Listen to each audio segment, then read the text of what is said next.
Hello everyone and welcome to my review of the AT-AT. This is set 75288 and it comes with 1,267 pieces, giving you a very nice looking AT-AT at the end of it. Now this is for the 40 years of The Empire Strikes Back, and you get yourself Luke Skywalker, General Veers, 2 AT-AT drivers or pilots, depending on how you want to see it, and 2 snowtroopers. Now the fun thing that they have started doing is that the various troopers, now instead of having an angry face, they do have themselves custom and unique faces, which is pretty interesting, so we can get that covered in the character reviews later. But we do get ourselves a little bit of a snow speeder, which can fit inside of the AT-AT. We get ourselves a little bit of a E-Web blaster, which also fits inside of the AT-AT, so you get a lot of storage capabilities inside the AT-AT and a lot of play features as well. Now, a fun thing to note, if you're in the store and you want to know how big this thing is, it's about the same size as this box and this way orientation. So it's going to be roughly this size, which makes it pretty big. Not as wide as this box, but it's definitely a big set and one that's definitely going to come in and be like a showpiece of some sorts, because it is going to be that big. Now, the box here, we do have another Hoth vehicle given by the snowtroopers, so Hoth is getting a lot of love and attention recently, and that's not necessarily a bad thing. However, the rebels are definitely in a pickle when the time to invade Hoth comes about. The back here shows off a few of the details, like how you can actually fit 3 minifigures in the cockpit, which is very nice compared to the 1 or 2 that was in previous versions.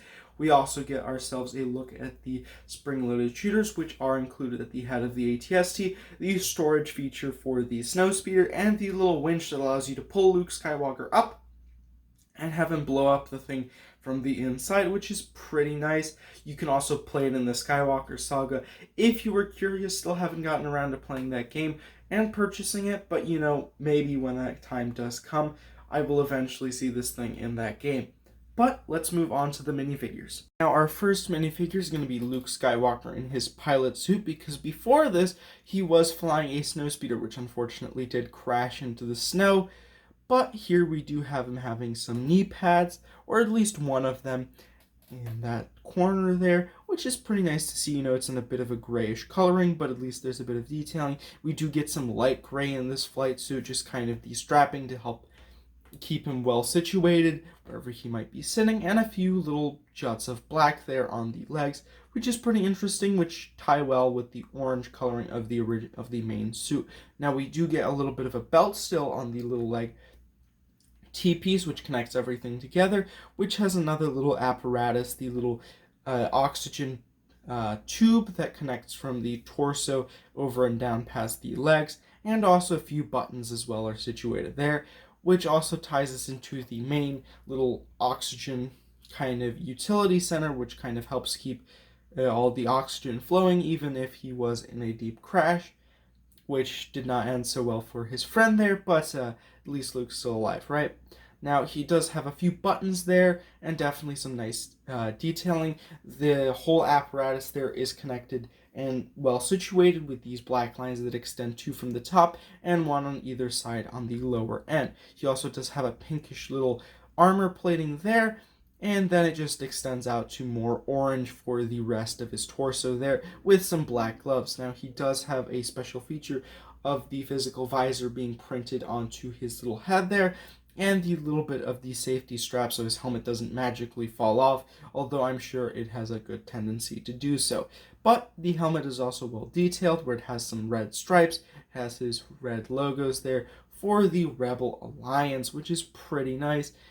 And when we get to the sides, there's a little bit more detailing there, but that basically covers the front detailing for Luke Skywalker, which is a good chunk, to say the least. Now, his sides do have a little bit of detailing there as well, which is pretty nice to see. You know, extra detail's always nice, with the back just being that armor plating, and then also the visor lifted up above his eyes there, and just kind of showing the eyes a little bit better than it was before. We also get ourselves a General Veers minifigure looking very good. He does have himself a mostly gray uniform with a little bit of like this lightish dark blue, which is pretty interesting. I don't know exactly what color that is, but it does look great on this minifigure. It is mostly like a battle armor, which goes along with the same coloring of his helmet. It's tied together by a bit of a belt. It shows his little ranking in the Imperial Army right there. And it also has a little bit of detailing there at the center with some buttons, which is pretty nice. Moving on up, he is pretty happy because he's able to chase down the rebels on Hoth. And he does have a little bit of an earpiece so that he can communicate with the rest of the AT-ATs while in this one. Now, a good thing to note is that the glasses are printed onto his little utility there, and the camera has moved. But it does end up looking pretty good. You can't really drag those glasses down, so you can't put them over his eyes, but it still looks good as a detailing where he has his snow goggles up there and kind of just on his commander's helmet. Now, the back of the helmet doesn't have too much detail, but Commander Veers has gone sour, and this new facial expression still has that same earpiece there, which is great to see, but he's far less pleased with how the assault is going. Because, well, he's run into a little bit of trouble where there's a Luke Skywalker on the winch. But the back of the armor does have a little bit more detailing with a few buttons there to kind of spruce it up from the back, but it's nothing too crazy. Now we do get ourselves two drivers for this AT-AT, and on the left, for starting off, we do have the front of this driver here, which has a very similar looking set of legs to Luke Skywalker, just in a different color, that light blue there with these straps there to kind of holster them into their little seats there, with a few of those little black rims there, which look a little bit less good on this character, but still definitely a fine addition. They do also have a centralized kind of armor cavity just so that they have all the little safety measures that they might need while piloting something as big as an AT-AT. Now, they do have two different heads. This one right here on our left does have a little bit more of a stern expression with a set of light gray gloves, and generally it's a nice minifigure. Now, the helmet, which we can see on the right, does have a mostly light gray coloring, which is a little bit offset in one way, but we do have a little bit of black for the eyes and kind of mouth, but we have a much deeper black, or like pure black, for the little detailing that comes on the little fin that goes on the helmet, with some Imperial logos in dark red, which look very good there, just kind of tying everything together with that extra splash of red, which we can also see on the little front of the torso there, which looks great. Now, the back has that little jutting out piece of armor there that we might see with a little bit of detailing as well, in a little bit of silver, which is maybe a little bit too emphasized on the camera there, but it still looks pretty good with a little bit of that blue coloring, which does look a little bit offset and darker, but it should look a little bit better with my finger next to it. But if you want a comparison, it's like the one on the left. Now, the head for that one is a lot jollier. They are far more ready to shoot at some rebels than their colleague here. Very excited to be here. Whereas the other one's just kind of, you know what, I'm here to do my job, nothing else, nothing more. The last thing that we need to cover is going to be these snowtroopers. Now, these snowtroopers are after the redesign where they no longer have a little bit of a backpack, but it's both good and bad because you now lose the backpack, but you have a little bit more access to some seating areas and just places that you couldn't have them before, which is both good and bad. Of course, now they do have themselves a little bit of detailing there where they have themselves a little bit of mostly white, but they also have a little bit of detailing to either side, and they also have a little bit of some battle robes there that kind of just extend a little bit off the waistcoat, so they have a little bit of a waist belt there that extends a little bit down, giving them some grayish detail, which you can mostly see on the First Order snowtroopers, at least the older versions of them, dating prior back to the Y-Wing, for a little bit of history there. Now, we do have a little bit more detailing, or different detailing, for the torso there, with a little bit of red detailing and white, but it's pretty plain for the battle armor. The back is not too much difference, where we do have the jutting out armor and the little bit of the belt there that extends back, but it's nothing too crazy for this minifigure right here. The one on our left does have a bit more of a plain expression, a little bit more childish there, no kind of elderliness to detect from them there. The helmet, which can be seen in between them, is a little bit more ghoulish or ghostly, where it does have the eye slots, but it does have a little bit of more of like a cloak aesthetic, which when put on does give them the appearance of having like a little bit more of a scarf, just so that they have a little bit more protection against the cold, of course. With the other character having a little bit more wrinkles and just kind of being a little bit more just done with it. They don't really want to be here, but unfortunately they have to be here. So that's the kind of facial vibes that I'm getting off of these two minifigures. But we still have an entire AT-AT to cover, and like I said, it is big. So, for starters, we do have these legs, which are each identical. However, the inside of them do have a little bit of a smaller little finger there instead of the outer ones, which are a little bit larger, just helping get that extra grip. Now, there is one main joint where you can bend the legs, and you want to be very careful because bending them the wrong way will make the entire thing fall. And there's also a secondary one where you can just move them in and out, just so that you have a little bit of variance where how you want to pose it. You can, of course, dent it a little bit in. It might be a little bit difficult at times because it might move on itself, as you can see, and one of these discs might fall off, but those are mainly there for support. So you want to be pretty careful when moving this thing around, but generally it is pretty stable, having 4 legs, but still it is kind of walking on toothpicks, so you do want to be pretty careful with this thing. But moving on up, we do have a little bit of detailing where we have one main seating area here where we can see both the E-Web blaster, like I mentioned before, which is pretty well detailed. It's held on there. It does have a little bit of a spot to hold it. It's got a little bit of an iron sight, so you can find who you're shooting at, and then it also has a blast rod, so you can just go and shoot at some rebels if you need to, but we can put that down. It is held on this little hook right here.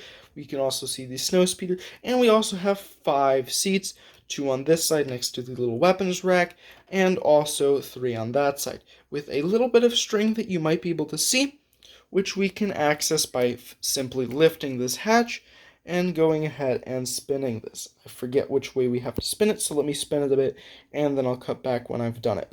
And as you can see, we've got our handy dandy Luke Skywalker here, who's going to be attempting to attack the AT-AT. You can see them climbing using that grapple, and once they're far enough in, they will be able to go ahead and open this little slot and dump a little bit of a thermal detonator in there.